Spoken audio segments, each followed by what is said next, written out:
baik. Gimana kabar kamu semua? Alhamdulillah baik juga. Restu, terima kasih sudah hadir dalam sesi konseling hari ini bersama saya ya. Saya juga sudah menerima intake inform yang sudah kamu isi. Dan di sini sudah ada 3 buah kursi. Pilih salah satu kursi yang dimana ketika Restu duduk di sana kamu merasa nyaman. Agar sesi konseling hari ini berjalan dengan lancar, kira-kira mau duduk di sebelah mana? Apakah saya boleh duduk di sini? Boleh, silakan. Terima kasih. Nah, selanjutnya Restu boleh pilihkan tempat duduk untuk saya. Boleh di situ? Boleh. Izin duduk ya, Teh Restu. Gimana duduknya, sudah nyaman? Sudah? Sudah. Apakah posisi duduk saya sudah enak untuk diajak ngobrol? Sudah? Sudah. Oke, baik. Baik Restu, saya ucapkan selamat datang di ruang konseling. Seperti yang sudah kamu ketahui bahwa kita sudah membuat janji dan menentukan jadwal sesi konseling hari ini dan bersepakat untuk menjalani sesi konseling ya. Nah, sebelumnya kita memang sudah saling kenal ya Restu, tapi apakah boleh kita saling memperkenalkan diri kembali? Boleh. Oke, mungkin mulai dari saya ya. Izin memperkenalkan diri. Perkenalkan, nama saya Sukma Putri Maharani, mahasiswi semester 3 Prodi Bimbingan Konseling Universitas Muhammadiyah. Baik. Perkenalkan, nama saya Restu Amalia, mahasiswi semester 4 Universitas Siliwangi jurusan akuntansi. Oke, baik. Sebelumnya saya boleh bertanya Teh? Boleh? Apakah sudah pernah mengikuti sesi konseling sebelumnya? Pernah? Bagaimana kira-kira konseling yang sebelumnya? Alhamdulillah cukup lancar. Namun untuk permasalahannya ada sebagian yang sudah terselesaikan, ada juga yang belum. Oke, berarti ada yang sudah terselesaikan dan juga yang belum ya? Ya. Terus yang belum terselesaikan mungkin nanti bisa kita bicarakan di sesi konseling hari ini ya. Terus apa sih yang Restu pikirkan ketika Restu mengikuti sesi konseling ini? Saya ingin mencari jalan keluar agar bisa keluar dari rasa trauma saya dan rasa takut saya akan permasalahan di masa lalu. Oke, jadi Restu ingin keluar dari zona nyaman yang keluar dari trauma itu juga ya. Oke. Di sini saya ingin menjelaskan sedikit mengenai apa itu konseling. Jadi, Restu, konseling merupakan proses pemberian bantuan yang dilakukan oleh seorang ahli kepada kliennya yang mengalami hambatan atau mengalami suatu masalah dalam hidupnya. Yang dimana saya Sukma sebagai konselornya dan Restu sebagai kliennya ya. Semoga kita bisa berkolaborasi dalam memecahkan persoalan atau masalah yang Restu bawa saat ini. Nah, apakah saya boleh mencatat selama sesi konseling ini? Boleh? Oke, baik Restu. Dan saya juga izin merekam ya selama sesi konseling ini berjalan sebagai bukti bahwa kita sudah melakukan sesi konseling. Kemudian siapa saja sih yang boleh mengetahui permasalahan ini? Mungkin Teh Sukma bersama beberapa orang terdekat saya. Oke, jadi orang terdekat Restu boleh mengetahuinya ya? Iya. Oke, baik Restu. Nah, untuk sesinya ini mungkin akan berjalan selama 45 sampai 60 menit. Kemudian sesuai kesepakatan konseling Restu pada hari ini kita itu akan melaksanakan selama 4 sesi atau 4 pertemuan yang berarti selama 1 bulan ke depan Restu akan melaksanakan konseling bersama saya. Oke? Kira-kira ada yang ingin ditanyakan tidak tentang sesi konseling yang akan kita laksanakan hari ini? Tidak. Tidak. Oke, lanjut berarti ya Teh. Sebelumnya terima kasih sudah mau memberikan kepercayaan kepada saya walaupun sepertinya begitu rumit ya, bahkan numpuk permasalahan yang ada pada diri Restu, tetapi Restu tetap masih bisa tersenyum dan terlihat kuat seperti tidak ada apa-apa. Baik, boleh saya tahu apa yang membuat Restu ingin mengikuti sesi konseling ini bersama saya? Saya ingin lebih leluasa menikmati hidup saya, jadi tidak ada kebohongan kayak harus pura-pura bahagia seperti itu. Jadi Oke, persisnya seperti apa sih Teh maksud dari yang tadi kita ceritakan itu? ya, jadi sebenarnya saya tuh mengalami rasa takut itu karena kasus bullying yang saya rasakan sejak SD, di mana di situ membuat diri saya menjadi tidak percaya diri, mempunyai rasa takut berlebih akan sesuatu, takut dengan orang lain, seperti itu teh. Oke, jadi Teh Restu itu di masa lalunya pernah terkena bully oleh teman-temannya ya, dan membuat Teh Restu itu tidak percaya diri dan mempunyai ketakutan-ketakutan sampai sekarang gitu, atau trauma ya, seperti itu. Ya, seperti itu. Oke, terus bagaimana lagi sih? Ya, jadi dari trauma itu saya sampai sekarang merasa kurang percaya diri dan menghambat saya untuk melakukan aktivitas-aktivitas seperti biasanya. Oke, jadi Teh Restu ini kesulitan karena trauma itu mengganggu ke dalam kehidupan Teh Restu itu. Ya. Oke, jadi kalau boleh saya tahu nih Teh, kan pasti trauma-trauma itu menghambat kehidupan Teteh ya, seperti yang tadi Teteh paparkan. Nah, bagaimana sih cara mencegah agar tidak menghambat ke kehidupan Teteh? Mungkin saya lebih banyak mendekatkan diri kepada Tuhan, contohnya, atau misalkan mengikuti kegiatan-kegiatan sosial, dan lebih tidak membiarkan diri saya sendiri dan merasa kesepian. Oke, jadi walaupun Teh Restu ini mempunyai trauma, tetapi Teh Restu ini masih tetap mencari solusinya sendiri gitu ya, dengan cara tadi mendekatkan diri dengan Tuhan, terus bersosialisasi, dan mungkin menghindari untuk sendirian di rumah mungkin ya, seperti itu. Nah, gimana sih perasaan Teh Restu ketika Teh Restu itu merasakan trauma itu?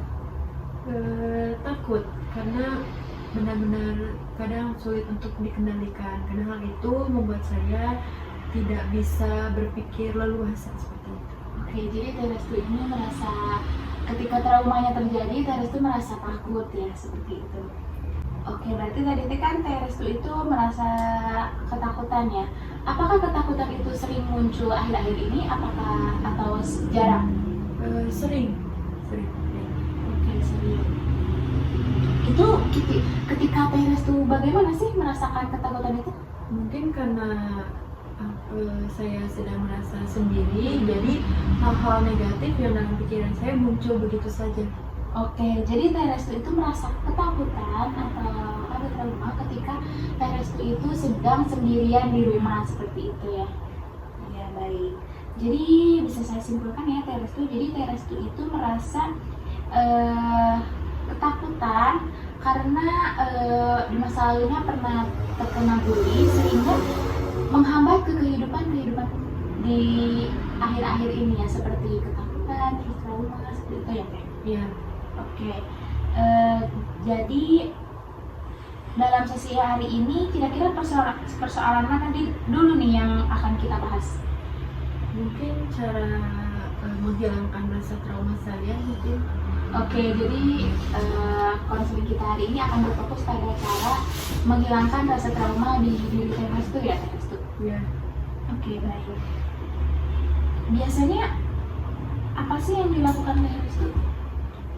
Ya, mungkin kayak seperti lebih berpikir positif, kemudian jangan biarkan pikiran saya kosong agar hal-hal yang negatif yang muncul dalam diri saya itu bisa hilang. Oke, jadi dengan cara Teh Restu itu berpikir positif gitu ya. Iya, baik. Nah, apa sih efek yang terjadi pada diri Teteh? Dari trauma. Iya. Mungkin itu menjadi saya takut untuk melakukan sesuatu tuh, saya tidak percaya diri. Saya tidak percaya sama diri saya kalau saya bisa melewati itu, seperti itu. Oke, baik. Nah, tapi ada itu tadi kan Teh Restu mengatakan bahwa Teh Restu itu banyak masalah ya, tetapi wajah Teh Restu ini tampak baik-baik saja. Bagaimana sih itu bisa terjadi? Untuk ekspresi saya masih bisa mengendalikan di mana saya harus menempatkan suasana hati saya, meskipun misalkan hari ini saya tidak baik-baik saja, tapi saya berusaha untuk terlihat baik-baik saja, seperti itu. Oke, jadi sampai saat ini Teh Restu masih menutupi dengan topeng kebahagiaan mungkin ya seperti itu. Baik Teh, di sini saya akan menerapkan teknik SFBT, di mana SFBT itu merupakan pendekatan untuk membantu individu berfokus pada tujuan-tujuan dan menentukan langkah-langkah dari tujuan tersebut, serta tidak berfokus pada masalah yang terjadi, tetapi bagaimana masalah tersebut akan terpecahkan dan akan menimbulkan perubahan-perubahan yang lebih besar lagi. Nah, saya akan melakukan teknik scaling di mana saya mempunyai skala 0 sampai 10, di mana 0 itu biasa saja dan 10 itu tidak biasa saja. Kira-kira situasi Restu sekarang ada di skala berapa? 8. 8. Ya. Ya, berarti mendekati tidak baik-baik saja ya Teh? Ya. Oke, boleh diceritakan nggak mengapa Restu berada di skala 8? Mungkin karena sampai saat ini saya belum bisa keluar dari zona nyaman itu, sehingga membuat diri saya sampai saat ini belum merasakan kalau saya itu baik-baik saja. Kira-kira jika saya memberikan kesempatan untuk kamu menetapkan tujuan target dari angka tadi 8, diturunkan ke angka berapa nih Teh? Mungkin ke angka 4. Oke, lumayan jauh ya Teh, dari 8 ke 4. Oke, bagus Teh. Nih, seandainya kamu mencapai angka tersebut, kira-kira kamu akan seperti apa nih? Mungkin hal yang menjadi ketakutan masih ada, cuman rasa berkurangnya itu lebih banyak, membuat saya lebih baik lah istilahnya. Oke. Terus saya punya pertanyaan yang mungkin sedikit aneh ya terdengarnya Teh, karena begitu serius masalah yang Restu bawa. Nah, setelah Restu pulang dari sini, kalau boleh saya tahu pulangnya kemana? Ke rumah. Oh, ke rumah. Nanti Restu setelah sampai di rumah, Restu akan merasa begitu capek, lelah, dan kemudian akhirnya Restu berbaring, begitu rileks dan tidur. Dan di malam itu terjadi suatu keajaiban yang membuat masalah yang Restu hadapi atau bawa ke sini semuanya selesai, dan keajaiban itu terjadi di pagi hari. Ketika Restu bangun, merasa fresh seperti tidak ada beban ya, atau masalahnya hilang seperti itu. Jika keajaiban itu datang, apa yang dirasakan oleh Restu? Saya menjadi lebih tenang, menjadi rileks, dan mungkin rasa percaya diri saya muncul sedikit demi sedikit. Oke, baik. Jadi kalau misalnya keajaiban itu, Restu akan menjadi lebih rileks dan menjadi percaya diri sebenarnya. Menurut Restu, orang di sekitar Restu akan berpendapat apa terhadap perubahan yang terjadi pada kamu? Mungkin mereka akan senang dan bangga karena saya bisa melewati fase masa-masa buruk saya. Oke. Baik, di sini saya ingin Restu melakukan scanning tubuh dari ujung kepala sampai ujung kaki. Boleh sambil memejamkan mata? Kira-kira ada perasaan yang mengganggu tidak di pikiran Restu? Mungkin kecemasan, kekhawatiran, atau ketakutan? Dan silahkan scan bagian yang paling mengganggu atau yang paling menyakitkan. Oke. Boleh Restu tarik nafas, buang, tarik nafas kembali, dan hembuskan. Fokus pada bagian yang dipegang dan rasakan 10 kali lipat yang apa Restu rasakan. Oke, bayangkan di situ ada sebuah wadah berisi air. Kira-kira wadahnya berbentuk apa tuh? Berbentuk hati. Oke, berbentuk hati. Lalu airnya berwarna apa kalau boleh saya tahu? Merah. Oke, berwarna merah. Dan Restu kumpulkan semua masalah yang ada pada diri Restu di dalam wadah tadi. Bagaimana? Sudah terkumpul semuanya? Sudah. Oke. Dan saya akan mengubah telapak tangan Restu menjadi mesin penyedot debu yang akan menyedot semua masalah Restu. Oke, bisa tarik nafas Teh. Hembuskan, bagus. Oke, tarik nafas dan hembuskan. Bagus teh, dan katakan dalam diri Restu, wahai diri ini saya ikhlaskan rasa kekhawatiran saya, ketakutan saya, dan semua masalah yang ada dan pergi dari diri ini. Baik, boleh membuka matanya teh. Bagaimana Restu, apakah sudah merasa rileks? Sudah, namun masih ada yang mengganjal mungkin. Berarti Restu bisa memejamkan mata kembali, dan bayangkan di depan Anda ada sebuah layar, mungkin layar seperti TV, layar yang menceritakan diri kamu yang bahagia. Adegan apa yang muncul? Mungkin waktu saya pengukuhan menjadi paskibraka. Oke, ada siapa saja di sana? Ada ibu dan ayah saya. Oke, apa yang mereka lihat ketika mereka melihat kamu? Mereka terikat bangga dengan saya. Oke, baik.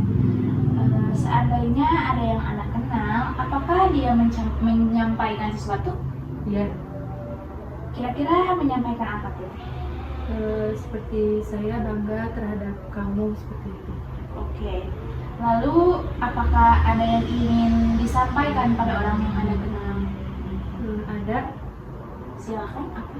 Kira-kira? Saya mau berterima kasih atas semua dukungan mereka sampai saat ini. Restu boleh membuka matanya kembali. Bagaimana? Apakah sudah lebih merasa rileks? Dia cukup. Oke, baik. Tadi kan sebelumnya sesi konseling Restu berada pada skala 8 ya, Teh? 8 kan ya? Nah, setelah mengikuti sesi konseling ini dari 0 sampai 10, kamu ada berada pada skala berapa? Mungkin di skala 5. Oke, bagus Teh, luar biasa. Kamu mencapai skala 5 dari yang tadinya 8 ya. Jadi skala 8 dari wow, luar biasa. Kamu mampu mencapai skala 5 dari yang tadinya 8. Lumayan jauh. Kenapa nih bisa mencapai skala 5? Mungkin akibat tadi proses tadi, di mana saya lebih merasa tenang dan lebih merasa terbuka. Baik. Saya sangat bangga ya kepada Restu bisa mengubah skala dari 8 menjadi 5. Nah, kira-kira apa yang perlu Restu lakukan dalam seminggu ini supaya dapat mempercepat dan mencapai tujuan yang Restu inginkan? Mungkin saya harus lebih sering melakukan kegiatan-kegiatan positif dan berpikir positif agar semua hal negatif yang ada dalam pikiran saya itu hilang. Baik, jadi Restu itu harus melakukan kegiatan yang positif. Lalu kira-kira apa lagi yang perlu Restu lakukan selain melakukan kegiatan yang positif? Mungkin saya sedikit demi sedikit harus merasa percaya diri dengan cara mencintai diri sendiri dengan apa adanya. Oke, jadi Restu seminggu ke depan akan lebih mencintai diri sendiri ya Teh. Baik, sepertinya sesi konseling pertama mesti kita akhiri, tapi sebelum diakhiri saya ingin memberikan homework atau PR kepada Restu. Jadi Restu tuliskan hal positif yang terjadi pada diri Restu setelah sesi konseling kita hari ini dan membuat daily activity mulai dari bangun tidur sampai tidur kembali. Baik, sebelum benar-benar saya tutup, apakah ada yang ingin ditanyakan mengenai homework ini? Tidak. Oke, baik. Berarti nanti pada sesi kedua saya ingin Restu melaporkan homeworknya kepada saya. Mungkin cukup sekian sesi pertama kita hari ini. Mohon maaf bila ada kata yang mungkin menyinggung atau menyakiti perasaan Restu. Terima kasih dan salam untuk orang tua di rumah. Terima kasih ya, Teh. Assalamualaikum.